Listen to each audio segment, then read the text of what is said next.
यह है आरजे कार्तिक की 1 मिनट स्टोरी। ये कहानी एक राजा के दरबार की, जहां उत्सव चल रहा था, नर्तकी का नृत्य चल रहा था। पूरी रात उत्सव चलता रहा और जब सुबह का समय आया तो तबले वाला ऊँघने लगा। नर्तकी को नाचते नाचते दिखा कि तबले वाले को नींद आ रही है, तो उसको जगाने के लिए नर्तकी ने एक दोहा पढ़ा कि घड़ी गई थोड़ी रही, या में पल पल जाए, एक पलक के कारणे यूं ना कलंक लगाए।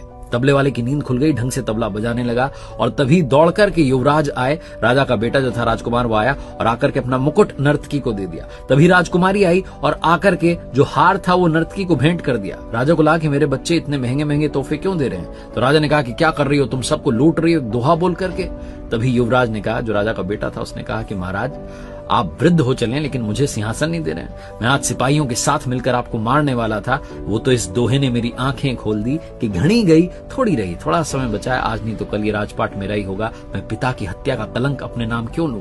तभी वो बेटी राजकुमारी बोल पड़ी कि पिताजी मैं महावत के साथ भाग करके शादी करने वाली थी, लेकिन इस दोहे ने मेरी आंख खोल दी कि घड़ी गई थोड़ी रही, कलंक अपने नाम क्यों लूं, आज नहीं तो कल आप मेरी शादी करा ही देंगे। तो राजा ने कहा कि बच्चों, अपने बेटे से कहा सबसे पहले तो तुम ये कुर्सी संभालो, और बेटी से कहा बहुत सारे राज्यों के राजकुमार आए, तुम अपनी पसंद का वर चुन लो। उसके बाद राजा ने भी राजपाट छोड़ दिया और जंगल में चला गया कि थोड़ा ही समय बचा है, भगवान की भक्ति कर लेता हूँ। ये कहानी राजा और नर्तकी की नहीं है, ये कहानी आपकी हमारी है। घड़ी गई थोड़ी रही, थोड़ा समय बचा है, सही इस्तेमाल करना शुरू कीजिए।